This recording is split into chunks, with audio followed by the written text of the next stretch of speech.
ஆன்மநேய அன்பர்கள் அனைவருக்கும் ஆத்ம வணக்கம். வேலூர் சித்த வித்தை தவ மையத்தின் சார்பில் நம்முடைய ஞானபிதா ஜெகத்சோதி சுவாமி சிவானந்த பரமஹம்சர் அவர்கள் உலக மக்கள் நலன் கருதி உருவாக்கிய சித்த வேத தத்துவத்தை உங்களின் செவிகளுக்கும் சிந்தனைக்கும் பயன் தரும் வகையில் தினம் தினம் வழங்கப்படுகிறது. அதன் தொடர்ச்சியாய் இன்று 24ஆம் நாள் தொடக்கம். தவிர உங்களுடைய தொழுவத்தில், அதாவது மாட்டு கொட்டகையில் பிறந்துள்ளதோ அல்லாவிடில் 4-5 வருடங்களாய் உங்களுடைய போஷணையில் இருக்கின்றதுமான பசுமாடோ காளை மாடோ எருமையோ எருமை கிடாவினையோ இவைகளில் ஏதேனும் ஒன்றை அமாவாசை இரவில் மிகவும் கடினமான மழை பெய்யும் பொழுது அது முன்பு போகாததும் அறியாததுமான ஒரு காட்டிற்கிடையே ஒரு ஆற்றை கடத்தி 10-20 நாழிகை தூரம் சிறுத்தை புலி முதலானதுகளால் அதற்கு யாதொரு இம்சையும் நேரிடாதாயுள்ள ஒரு இடத்தில் அதை கட்டாமல் விட்டு திரும்பி வந்தால், அதை யாரும் பிடித்து கட்டாமல் இருந்தால் அது எப்படியும் திரும்ப உங்களுடைய வீட்டிற்கே வந்து சேருகிறது இல்லையா?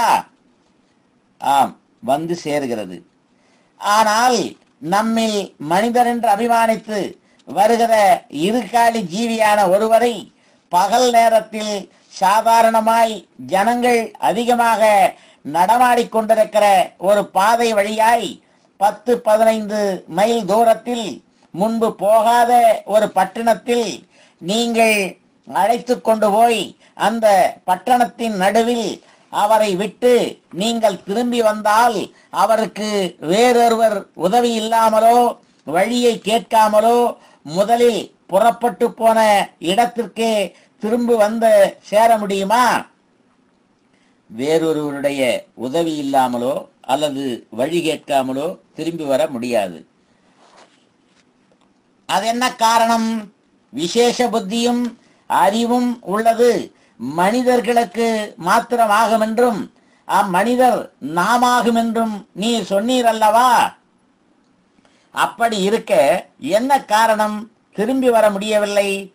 விசேஷ புத்தியும் அறிவும் இல்லாமல் இருக்கின்றது நீங்கள் மிருகாதிகள் என்று அபிமானித்து வருகின்றவைகளுக்காகும் என்று நீரே சொன்னீர் அல்லவா? அந்த பிரகாரமுள்ள 4 காலி ஜீவிகளில் ஒன்றை இரவு மிகவும் கடினமான இருட்டில் ஒரு ஆற்றை கடத்தி காட்டின் வழியாக 10-20 நாழிகை தூரம் கொண்டு போய் விட்டால் அது கொஞ்ச நாட்களில் முதலில் கொண்டு போன இடத்திற்கே திரும்பி வருகிறது. அப்பொழுது அதற்கு திரும்பி வர யாருடைய சகாயமும் உண்டாயிருந்ததோ அல்லது யாராகிலும் வழி சொல்லி கொடுத்தார்களா? இல்லை, அது தானாகவே வந்தது. ஆனால் விசேஷ புத்தி யாருக்காகவும் இருக்கிறது? அது மிருகங்கள் என்று அபிமானித்து ஸ்தாபித்து வந்தவர்களுக்காகும். ஆனால் விசேஷ புத்தியுள்ளவர் யாராகும்? மனிதராகும். அப்போது மனிதர் யார்? இதுவரை மிருகம் பட்சி முதலானவைகள் என்று நாம் எண்ணி ஸ்தாபித்து வந்தவர்களாகும். அப்போது மிருகங்கள் யார்? இதுவரை மனிதர் என்று அபிமானித்து ஸ்தாபித்து வந்தவர்களாகும் மிருகங்கள்.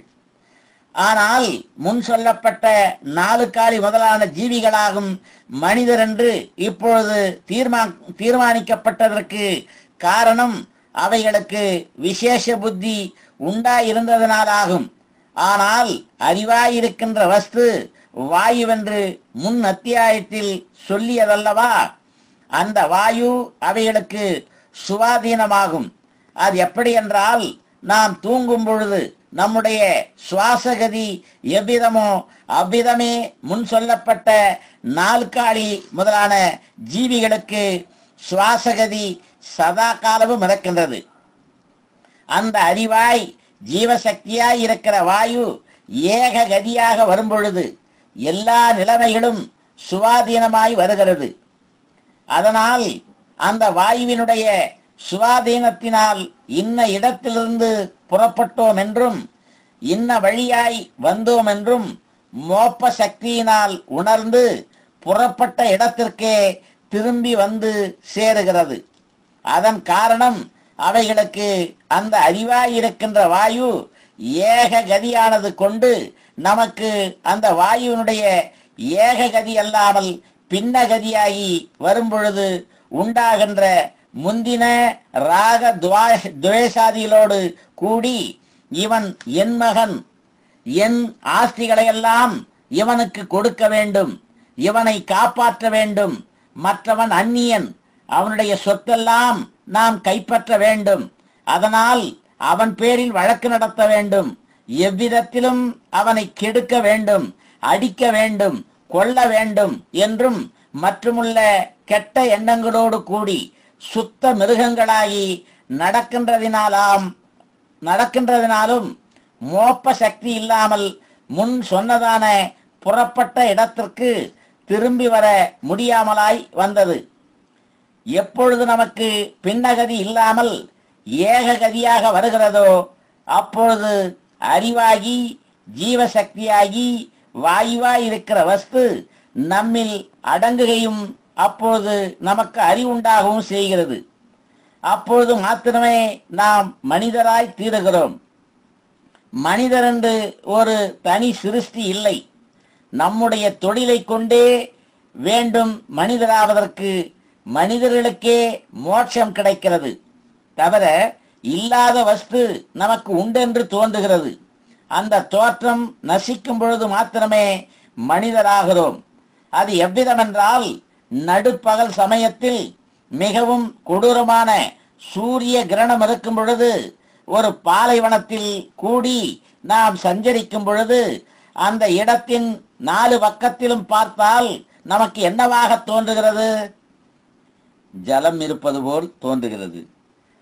ஆனால் அந்த ஜலம் இருப்பது போல் தோன்றிய இடத்தில் போய் பார்த்தாலோ ஜலம் காண்பதில்லை. அப்பொழுது அந்த தோற்றம் சரியாக இருக்கின்றதோ? சரியானதில்லை.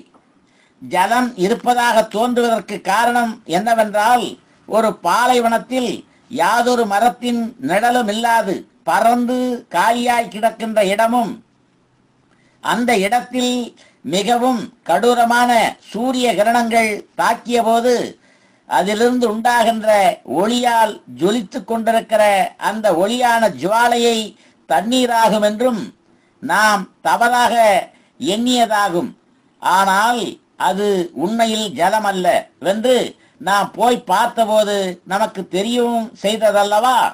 இதே பிரகாரம்தான் தன்னுடைய ஜீவசக்தி வெளியில் வியாபித்து ஜொலித்து கொண்டிருக்கிற அந்த ஜுவாலையில் தன்னிலிருந்து பிரதிபிம்பித்து கண்டபோது இவ்விதத்தில் ஒரு வஸ்து இருக்கின்றதாக தோற்றம் உண்டாகிறது. இதாகும் மிருக புத்தி. இந்த படியாயுள்ள தோற்றம் இருக்கின்றவர்கள் மிருகங்களாகும்.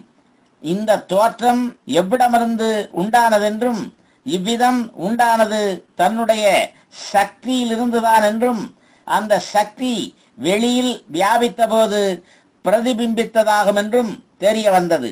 அதனால் அந்த சக்தி வெளியில் வியாபிக்காமல் அதனுடைய உற்பத்தி ஸ்தானமாகிய தன்னில் சேர்ந்து தன்னில் தானே லயித்து தோற்றம் நசிக்கும் போது மாத்திரமே மனிதராக கூடும். தவிர மனிதன் என்றால் மனனம் செய்கின்றவனாகும்.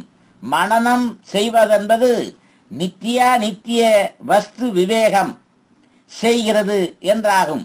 அதாவது நித்தியம் இன்னது அனித்தியம் இன்னது என்று அறிவது.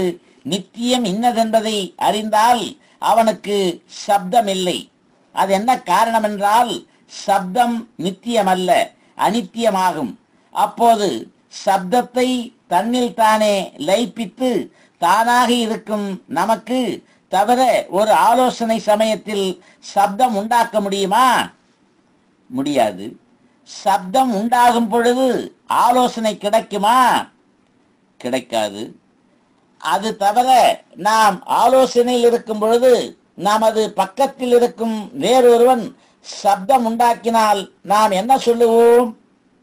ஏய், சப்தம் உண்டாக்காதிருங்கள், நான் ஒரு காரியத்தை பற்றி ஆலோசித்துக் கொண்டிருக்கிறேன் என்று சொல்லுகிறோம். அப்பொழுது ஆலோசனை சமயத்தில் யாதொரு விதத்தில் உள்ள சப்தம் உண்டாக்க நமக்கு முடியாது. நன்று. நாளைக்கு தொடர்வோமா? ஆத்ம வணக்கம்.